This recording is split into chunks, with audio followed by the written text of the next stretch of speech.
Bom dia, Eliane, tudo bem? Bom dia, Carolina. Bom dia, ouvintes.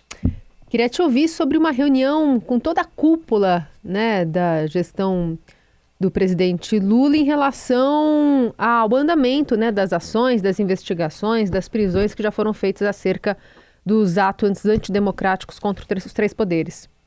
Olha, Carolina, o Lula ontem fez uma reunião longa com o ministro da Defesa, Zé Múcio, o ministro da Justiça, Flávio Dino, o ministro-chefe do Gabinete de Segurança Institucional, general Gonçalves Dias, o diretor-geral da Polícia Federal, o Andrei Passos, o interventor na segurança do Distrito Federal. E ele estava bravo, segundo eu soube, ele estava irritado, usou um tom irritado, bravo, de como essas coisas acontecem, de como houve omissão, de como se chegou a isso, e ele perguntou um a um o que está sendo feito para punir os responsáveis e para impedir que haja novas enfim, ameaças à nossa democracia. E aí falaram todos, um por um. Quem falou mais foi o interventor na polícia, na segurança do Distrito Federal. E ele explicou todas as medidas que vêm sendo tomadas e falou claramente que repetiu para o presidente o que já vinha falando. Né, os policiais, mais de 40 policiais feridos, né, nessa operação para tentar segurar os vândalos, os terroristas, e esses policiais disseram que não eram amadores que estavam quebrando tudo, não foi gente que pegou um ferro e saiu quebrando, que na impressão deles havia muita gente treinada, ou seja, gente que tem treinamento em Forças Armadas ou treinamento na própria polícia. O Palácio também está de olho, o Lula descobriu que está dormindo com o inimigo, né? Então o Palácio já afastou, Palácio da Alvorada já afastou 40 militares que eram responsáveis pelo Palácio, inclusive depois que Lula e a mulher dele, a Janja, descobriram que os móveis estavam lascados, os tapetes sujos, sabe, tudo mal cuidado, sabe, tudo entregue às baratas. Então Lula já tirou os 40 militares pela questão física do imóvel, mas também pela segurança dele, e está fazendo ali a separação do joio e do trigo. Hoje tem mais. O Lula ontem fez essa reunião e ele, aliás, na reunião foi claro, isso que aconteceu no domingo nunca mais vai acontecer. Eliane, enquanto isso, o ex-presidente Bolsonaro, que está ainda nos Estados Unidos, quebrou o silêncio sobre os atos criminosos. Lá em Orlando, falou com os apoiadores uma quase simulação do cercadinho aqui, acho que ele estava com saudade. E a gente ouve um trechinho de um vídeo que foi distribuído nos canais bolsonaristas, nas redes e no Telegram. Eu lamento o que aconteceu dia 8, é uma coisa inacreditável, infelizmente. Né? O pessoal aprendeu, entendeu o que é política, conheceu os poderes. Exatamente. Começou a dar valor à liberdade. Sim. Eu falava para alguns liberdades, pô, presidente, é igual o sol, nasce todo dia. Não é assim não. Você acredita no Brasil? E aí, Eliane, qual sincero foi esse lamento e quanto também já, lá em São Bernardo falaria, bateu na bunda, vai? Quanto isso pode estar representando o que o presidente está vivendo agora? Na verdade é o seguinte, o presidente está falando com essa tranquilidade lá longe, em Miami, né? Lá na Flórida, Orlando, Miami, com aqueles brasileiros que moram em Miami, que têm uma cabeça muito própria, etc. Mas aqui a situação dele não tem nada solar, não. O risco dele é ficar sem ver o sol por algum tempinho.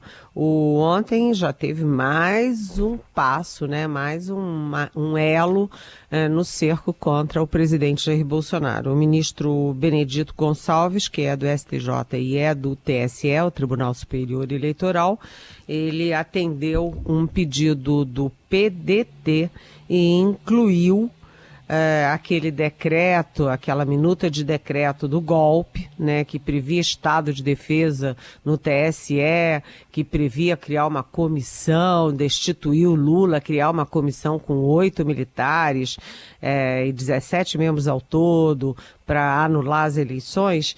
Bem, o Benedito Gonçalves, então, atendeu o pedido do PDT e incluiu essa minuta de decreto numa ação contra Bolsonaro por atos golpistas, né? Ele deu 3 dias para o Bolsonaro se manifestar, vamos ver se ele se manifesta, e lembrando que são já 16 ações contra o Bolsonaro. Vai se acumulando aí o número de ações.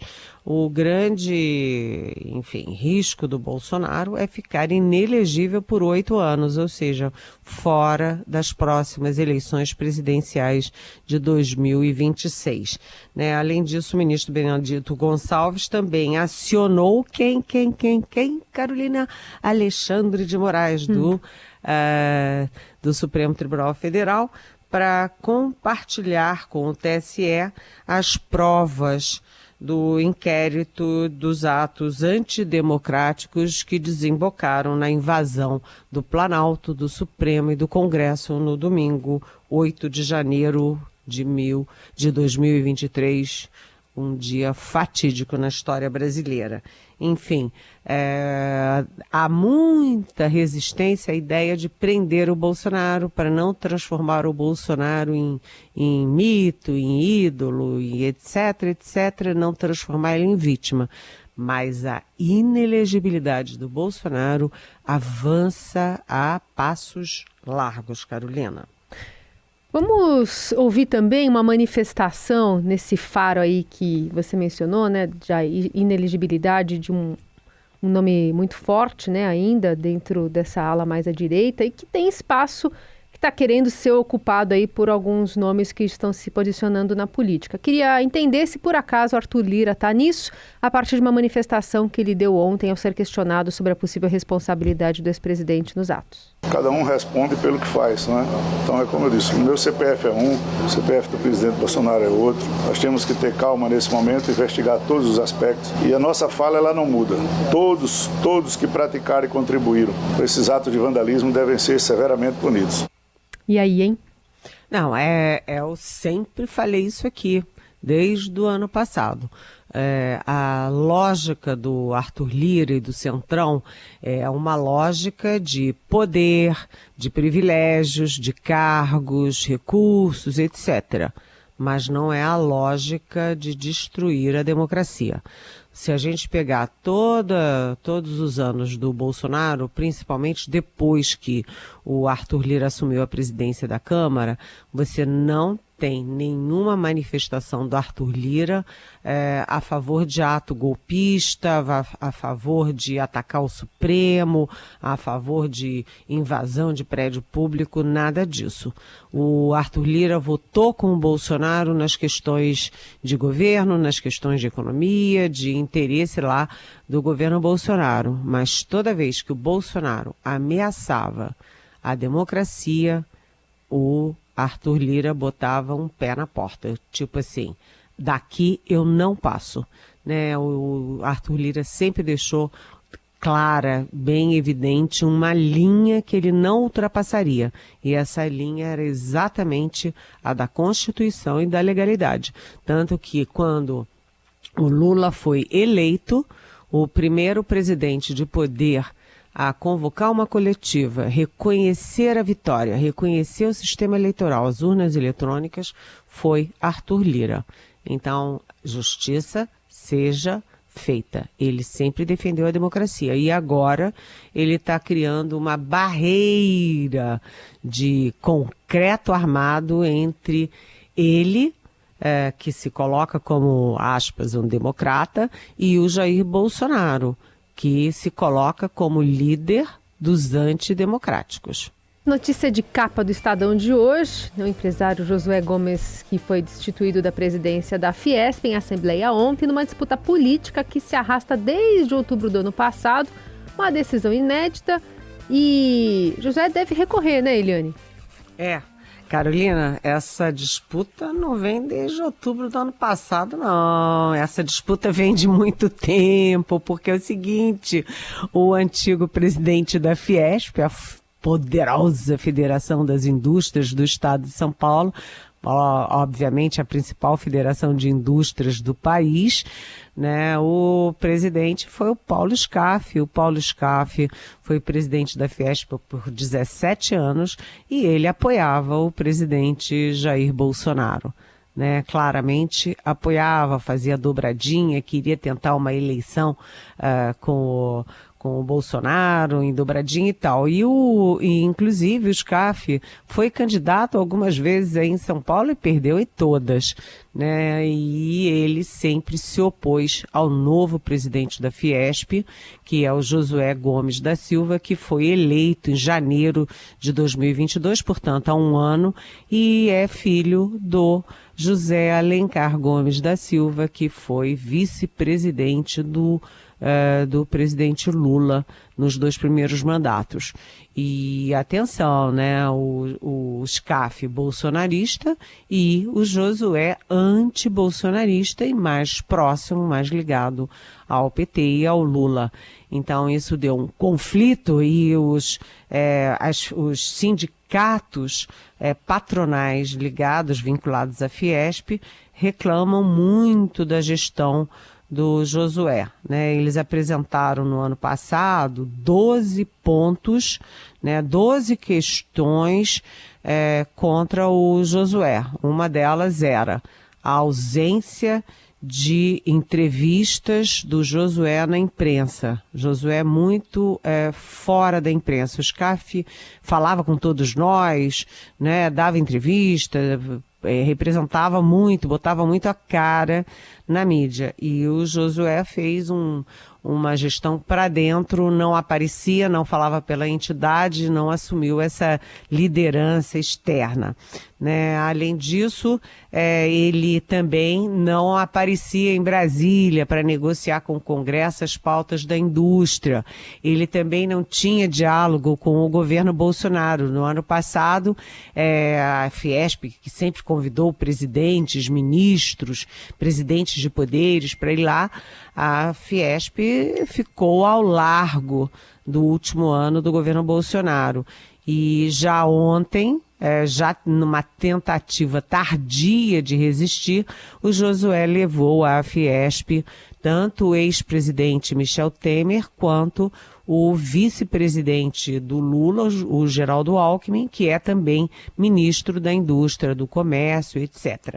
Então, a votação contra o Josué foi acachapante, né? Acachapante.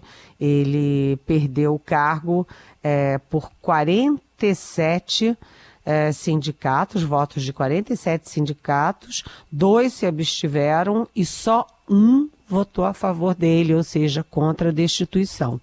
Ele vai tentar resistir, vai tentar recursos, mas a situação dele na Fiesp ficou bastante difícil, né? Porque se fosse uma votação apertada, meio a meio, tudo bem.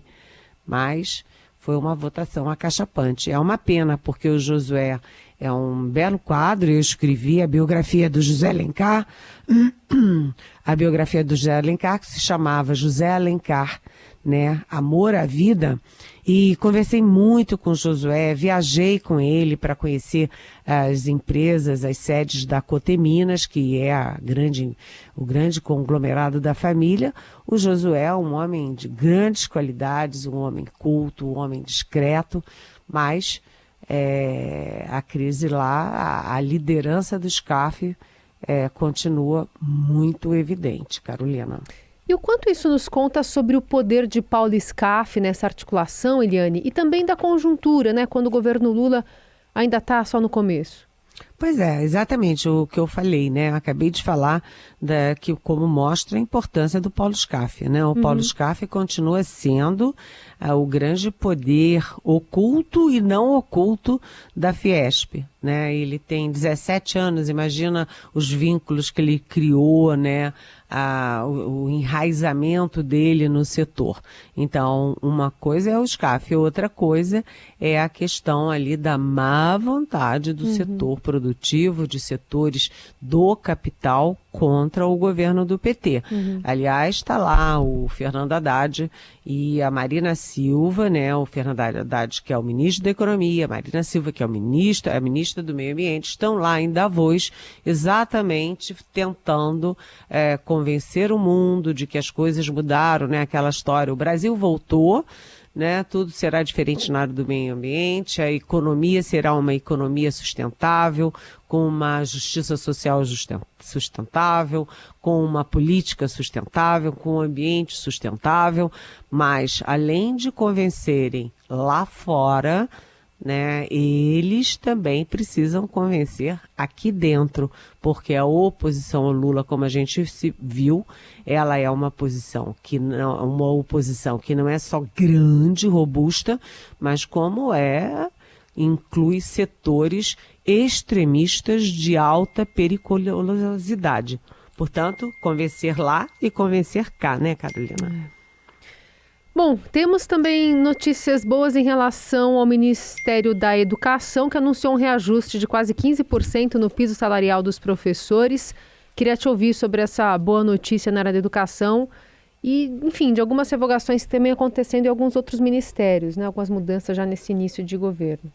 Pois é, é o chamado revogaço, né? Revogaço das medidas anti-preservação do ambiente, está tudo sendo revogado.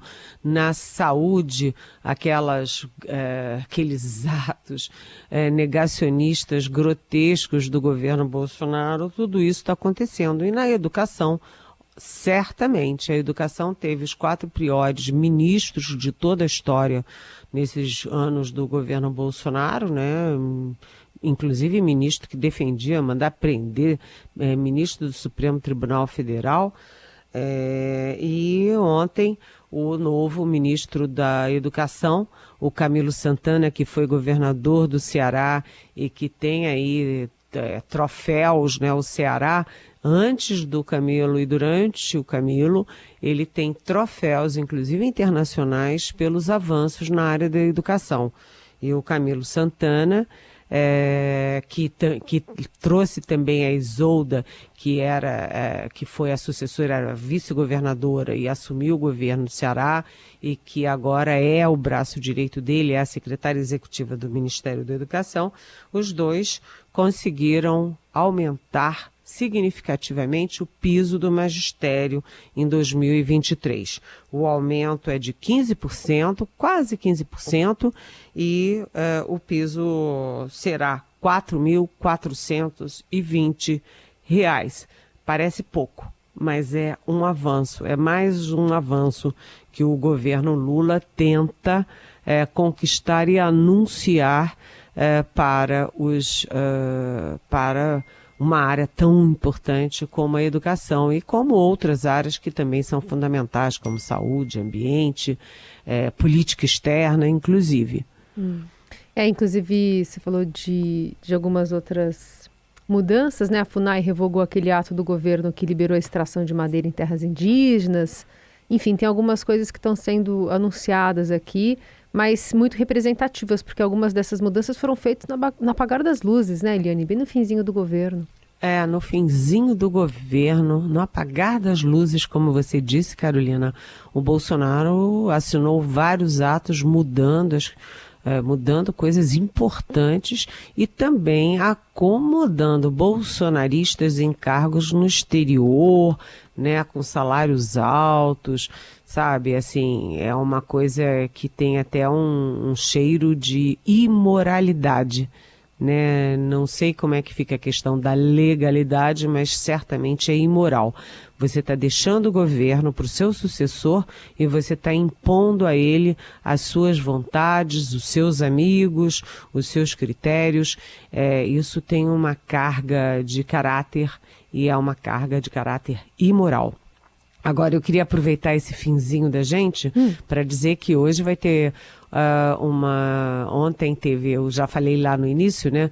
O Lula com a cúpula da reação aos golpistas e ao golpe, mas hoje tem também um almoço muito importante, aliás, um almoço que eu dei em primeira mão na semana passada no Estadão e aqui na Rádio Dourado. O ministro da Defesa, o José Múcio Monteiro, ele está organizando almoços, um almoço por semana dos 4 comandantes militares. Eu incluo, além de Exército, Marinha e Aeronáutica, também o comandante do Estado Conjunto das Forças Armadas, com ministros civis. Na semana passada foi com o Flávio Dino, da Justiça, e hoje é com o Rui Costa, chefe da Casa Civil. É uma forma de abrir o diálogo e tentar uma pacificação, Carolina, numa área que é conflagrada. Eu, na minha coluna de hoje do Estadão, o título é Separando o Joio do Trigo nas Forças Armadas, eu digo lá, né, de todas as heranças malditas do Jair Bolsonaro, e a gente estava falando, ambiente, saúde, educação, política externa, cultura, etc., né, para mim, a mais grave e difícil de solucionar é exatamente o racha, a politização, sabe, a ideologização nas Forças Armadas. Isso demora tempo e não depende de recursos nem só de dança nas cadeiras, porque você mexeu com a cultura militar da ordem, da hierarquia, da disciplina. Para botar isso de volta na casinha é complicado, Carolina. Eliane Cantanhede conosco, sempre de segunda a sexta. Você pode fazer perguntas para ela, colocando a hashtag Pergunte para Eliane nas redes sociais, ou mandando o seu WhatsApp aqui, perguntas de áudio e de texto mesmo, e ouvir essa coluna a qualquer momento nos agregadores de podcast, também no site da Rádio Dourado. Obrigada, Eliane. Até amanhã. Até amanhã. Beijão.